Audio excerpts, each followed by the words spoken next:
আপনারা যদি ইসলামের পক্ষে কোরআনের পক্ষে দাঁড়িপাল্লা ভোট দেন, আপনাদের জন্য জান্নাত অবদান। মা বোনদের জন্য বিধবা ভাতা আছে, বয়স্ক ভাতা আছে, শিশু ভাতা আছে, মাতৃকালী ভাতা আছে, প্রতিবন্ধী ভাতা আছে। এগুলা কি আপনারা পান? এগুলো পান না। তারপরে জেলে কার্ড আছে, এগুলো পাওয়া যায় না।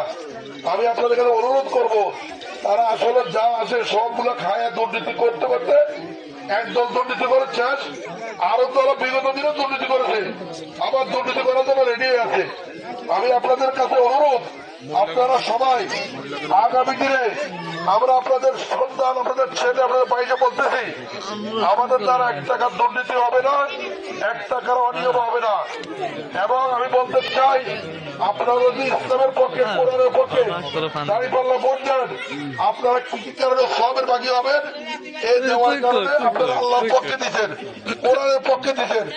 আপনাদের জন্য জান্নাত অবদান। যার আমি বলি, যারা কোরআনের বিরুদ্ধে ভোট দিবে তারা গুণাগার হবে, কারণ ওরা ভোট পাওয়ার পরে, নির্বাচিত হওয়ার পরে এরা টেন্ডারবাজি করবে, চাঁদাবাজি করবে এবং রাস্তার টাকা বাড়ি খাবে, বিভিন্ন প্রজেক্টের টাকা বাড়ি খাবে। এটা হলো তাদের কাজ। এমন অন্যায়ভাবে যদি টাকা বাড়ি খাবে,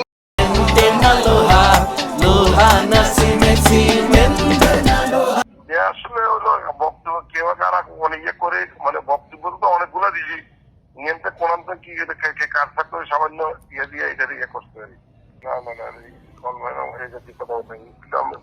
কোরআনের পক্ষের কথা বলছি। বক্তব্য আধা ঘন্টা দিয়ে কেউ মানে 2 লাইন কারি কথা একটা ইয়ে করতে, এটা তো ইয়ে। আমি বিষয়টা দেখতেছি। হ্যাঁ, দেখতেছি। ধন্যবাদ আপনাকে।